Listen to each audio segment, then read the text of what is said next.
नमस्कार, मैं हूं तान्या। आप देख रहे हैं राष्ट्रीय न्यूज। आइए नजर डालते हैं आज की कुछ खास खबर की ओर। सुरजेवाला ने कहा कि प्रधानमंत्री नरेंद्र मोदी लगातार अपने चहेतों को देश की जनता के खून पसीने की कमाई को लुटवा रहे हैं और विदेश भाग रहे हैं। कांग्रेस नेता राहुल गांधी ने केवल इतना ही पूछा था कि प्रधानमंत्री नरेंद्र मोदी की नजदीकी ही देश के रुपए लेकर भाग रहे हैं और इसी को लेकर उनकी सदस्यता को रद्द कर दिया गया और मेरी सदस्यता को रद्द करवाने का प्रयास कर रहे हैं। अब तो संसद के पोर्टल पर रिपोर्ट आ गई है कि पिछले 4 साल में बैंक धोखाधड़ी 2,52,000 करोड़ रुपए हुए। 10,57,000 करोड़ रुपए बट्टा खाते में डाल दिया और 12 लाख करोड़ रुपए एनपीए इस समय है जो कभी भी बट्टा खाते जाएगा। 25 लाख करोड़ रुपए देश का डूब रहा है।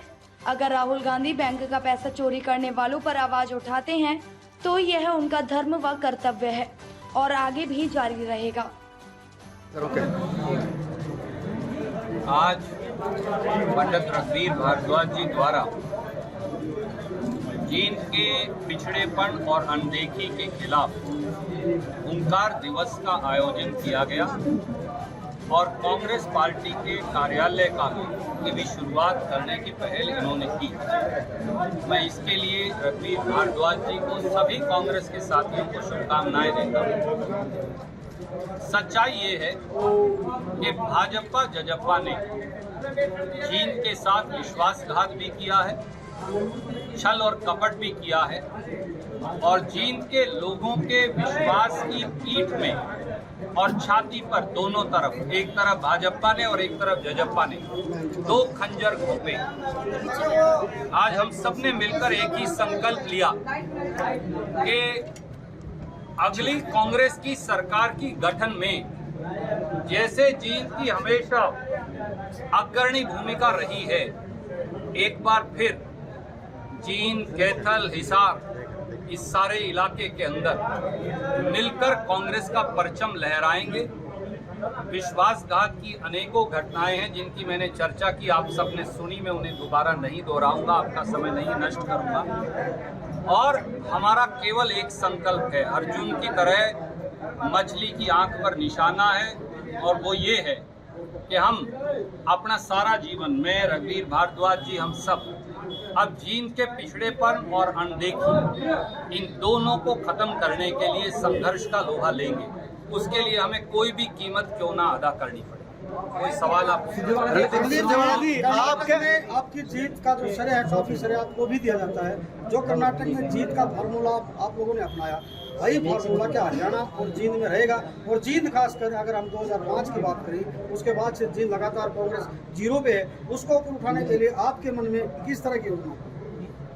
कर्नाटक की जीत के असली हकदार कर्नाटक के लोग और कर्नाटक का कांग्रेस का कार्यकर्ता है। कांग्रेस की 5 गारंटी लेकर आए तो ये सच मानिए लोग मजाक उड़ाते थे, मेरा भी, सिद्धारमैया जी का भी, डीके शिव कुमार जी का भी। और अगर आप पिछली फेसबुक की मेरी स्पीच निकालें, हिंदी और अंग्रेजी दोनों की, तो मैं कहा करता था एक दिन आएगा जब पूरे देश को ये गारंटियां लागू करनी पड़ेंगी। आंध्र प्रदेश उन्हें लागू कर रहा है, आंध्र प्रदेश का विपक्ष हमारी गारंटी बोरो कर रहा है, टीडीपी। तमिलनाडु के मुख्यमंत्री ने मुझसे हमारी गृह लक्ष्मी स्कीम मंगवाकर लागू करनी शुरू कर दी है। मध्य प्रदेश के मुख्यमंत्री हमारी नकल मारकर वही गृह लक्ष्मी स्कीम लागू कर रहे हैं और कांग्रेस के प्रांत तो वो स्कीम लागू कर चुके हैं। अगर मैं आपको उसका एक सैंपल बताऊं, 2,000 रुपया हर घर की महिला मुखिया के खाते में हम ट्रांसफर कर रहे हैं। 1,35,00,000 महिलाओं को, अपने प्रदेश की आबादी 2.5 करोड़ है, 1,35,00,000 परिवारों या महिलाओं को हम 32 से 34,000 करोड़ हर साल देंगे। उसकी रजिस्ट्रेशन अब चालू है। ऐसे ही और बहुत सारी स्कीम्स हैं।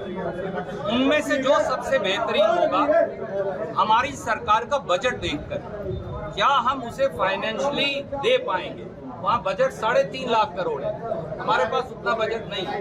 तो हमारा बजट देखकर लोगों की जन आकांक्षाओं के अनुरूप ज्यादा से ज्यादा कल्याणकारी स्कीम कांग्रेस पार्टी लेकर आई। अब मोदी जी ये कह रहे हैं कि भाई फ्री बिजली भी हम बैन करेंगे, स्टेट गवर्नमेंट फ्री बिजली नहीं दे पाएगी, मुफ्त की रेवड़ियों की अब वो बात करते हैं। तो ये इसको क्या कहेंगे, प्राइम मिनिस्टर कहाँ पे डरे हुए हैं या मतलब प्राइम मिनिस्टर को प्रॉब्लम है? मोदी जी भयभीत है, मोदी जी घबराए हैं और छटपटाए हैं। जब से श्री राहुल गांधी ने 3,577 किलोमीटर कन्याकुमारी से कश्मीर तक महंगाई को लेकर, बेरोजगारी को लेकर, आर्थिक मंदी को लेकर और नफरत के, जातीय और धार्मिक नफरत के माहौल के खिलाफ यात्रा की है, मोदी जी की छटपटाहट है। और अब इंडिया इकट्ठा हो गया, जिसमें 26 राजनीतिक दल इकट्ठे होकर सामने आए, तो आनन फानन में मोदी जी ने पैनिक रिएक्शन करके ऐसी पार्टियां जिनका ना कोई सांसद है ना विधायक है, जो घर की पार्टियां हैं, उनको इकट्ठा करके एक तमाशा करने की कोशिश की। अगर इस देश में कल्याणकारी नीतियां रेवड़ी हैं तो फिर रेवड़ियां बांटना आवश्यक है। सरकार के अंदर लोगों की हिस्सेदारी होनी चाहिए। Modi ji entire political science की डिग्री लिए फिरते हैं, पर मुझे लगता है उन्होंने संविधान पढ़ा नहीं। संविधान में ये लिखा है कि सरकार का काम है लोगों के लिए कल्याणकारी नीतियां लाना और सरकार के खजाने में लोगों को साझीदार बनाना। 10 लाख करोड़ आप चंद उद्योगपतियों का माफ कर सकते हो, परंतु आप 30,000 करोड़ अगर एक प्रदेश की महिलाओं के खाते में चला गया तो उसे आप रेवड़ी कहते हैं। मध्य प्रदेश में आप वही रेवड़ी बांट रहे हो, पर आपको कर्नाटक में उसी स्कीम से गुरेज है। ये दिखाता है भाजपा का दोहरापन और दोगलापन। आप कुछ करें या हम करें? मणिपुर की स्थिति विकराल है और उसके लिए सीधे सीधे प्रधानमंत्री मोदी और भाजपा के मुख्यमंत्री बीरेन्द्र सिंह जिम्मेवार हैं। मणिपुर 80 दिन से जल रहा है, पर प्रधानमंत्री संसद के अंदर आज तक एक शब्द नहीं बोले, संसद के बाहर भी 48 सेकंड बोले। प्रधानमंत्री 9 देशों में जाए जहाज लेकर 8,000 करोड़ का, परंतु उन्हें मणिपुर जाने की फुर्सत नहीं मिली। 150 से ज्यादा लोग ऑफिशियली मर चुके, अनऑफिशियली पता नहीं वो फिगर क्या होगी। महिलाओं को निर्वस्त्र कर, नंगा कर परेड किया जा रहा है, गैंग रेप्स हो रहे हैं, 50,000 घर जला दिए, 1 लाख से लोग विस्थापित हैं। मणिपुर के 37 लाख लोग आज लगभग घर से बाहर हैं। ऐसे में हिंदुस्तान के बॉर्डर के ऊपर एक प्रांत जल रहा है और नीरो जो है वो चैन की बंसी बजा रहा है। ये दुर्भाग्यपूर्ण है। चाहे वो कर्नाटक का एग्जाम्पल ले, वहाँ हमने आपकी पार्टी को उभारा है। राजस्थान में जब बिखराव की आलम में थी कांग्रेस, तब भी आपने उसको बचाया। लेकिन हरियाणा में जब भी कांग्रेस की बात चलती है तो आप में चौधरी में शैलजा जी अलग दिखाई देती है, हुड्डा जी अलग दिखाई देती है। ये कैसे एक ऊपर है? आदरणीय साथी, सवाल के लिए साधुवाद। राजनीति में प्रतिस्पर्धा जरूरी है। राजनीति निरंतर आगे बढ़ते रहने का नाम है। अगर जींद इससे आगे नहीं बढ़ेगा और तटस्थ हो जाए तो फिर तरक्की नहीं होगी, विकास नहीं होगा। राजनीति में आगे बढ़ना, प्रतिस्पर्धा रखना और अधिकार पाने की उम्मीद रखना, ये वाजिब है, जायज़ है, इसको हम गलत नहीं मानते।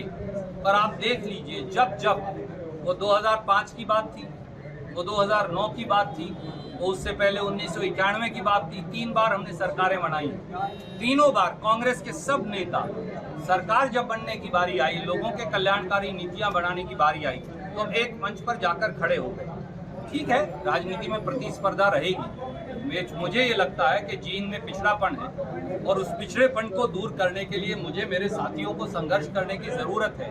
किसी और को लगता है कि जींद में नहीं है तो वो उसके लिए वो उनकी मर्जी है। ये मेरा विचार है कि जींद, नारनौल, उकलाना, बरवाड़ा, कैथल, कलायत, उचाना, जुलाना, सफीदो, पाई, पुंडरी, गुलाचीका, आगे थानेसर तक, इस पूरे इलाके को, उत्तरी हरियाणा का जो पूरा इलाका है, इसमें और राजनीतिक ताकत और आर्थिक प्रगति दोनों की आवश्यकता है और हम अपनी पार्टी के अंदर भी और बाहर भी उसके लिए संघर्ष करेंगे। प्राकृतिक आपदा से जनता त्राहिमाम है, उस स्थिति में आप इस फेलियर को किसको जिम्मेवार मानते हैं? ये केवल प्राकृतिक आपदा नहीं, ये खट्टर दुष्यंत निर्मित आपदा भी है। आप मुझे बताइए, आज हरियाणा के 1,500 गांव बाढ़ग्रस्त हैं। हरियाणा की 5,45,000 एकड़ भूमि बाढ़ में आज बाढ़ के पानी में डूबी पड़ी है। मार्कंडेश्वर नदी अपने तटबांध तोड़ चुकी है, घग्गर नदी अपने तटबांध तोड़ चुकी है, यमुना नदी के कई जगह तटबांध टूट चुके हैं, सरस्वती के तटबांध टूट चुके हैं, छोटे छोटे कई नदी नालों के तटबांध टूट चुके हैं। तो खट्टर सरकार क्या कर रही थी? 9 साल में पहली बार बाढ़ आई।